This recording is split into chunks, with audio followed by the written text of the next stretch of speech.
Nandito ako sa Barangay Biliran na Subo, Batangas. Yan po yung isang senior citizens kung bakit siya naririto. Pangalan niyo po? Margarita de las Alas. Ilan taon na po kayo?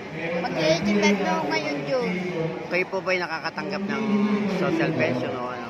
Hindi, ang akin ng pension ay sa Central. Saan po? Nagtrabaho ko sa Central, the government yun. Depende, iba po yun. Iba po yung social pension, iba po yung pension na SSS po yan. Iba ko ang SS. Pero dapat merong social pension galing sa gobyerno. Ganun yun, di ako may pension dati. Dito, kalahin ninyo malamang ako may SS na. Inalisan ako. Bakit po kaya? Aywan, ako pumalag na. Sige, bahala kayo. So, ano po ginagawa nyo rito? Bakit po? Anong May nag-meeting, ngayon lang ako naka-attend ng meeting. Ngayon lang kayo naka-attend ng meeting.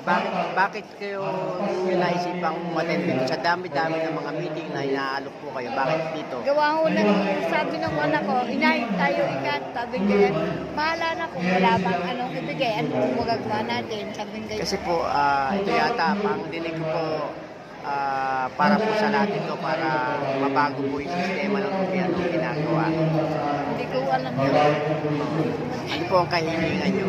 Ang kahilingan ko lang, sana po ako tumagat pa lang matagal-tagal na kaunting pa lang.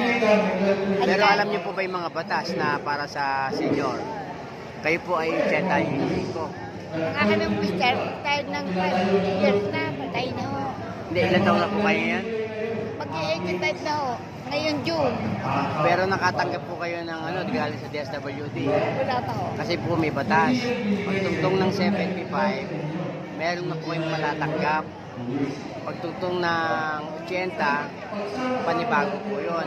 Alam niyo po ba yung batas na pag kayo nakarating ng 100 taon ay kayo makakatanggap ng 1 milyon? Hindi namin alam. Kailangan po alam niyo po yung mga batas na yun. Kasi para may karapatan po. Alam ko lang po, basta ako'y magkaka-pension ngayon yun, hindi ko na alam kung totoo nga. Saan galing po yun? Hindi po galing. Government yun. 10,000 ho. Harinawa. Galing po yan sa LGU dito sa... Hindi, wala ko silang pangalam dito. Wala ko silang pangalam. Basta government na. Sige, salamat po.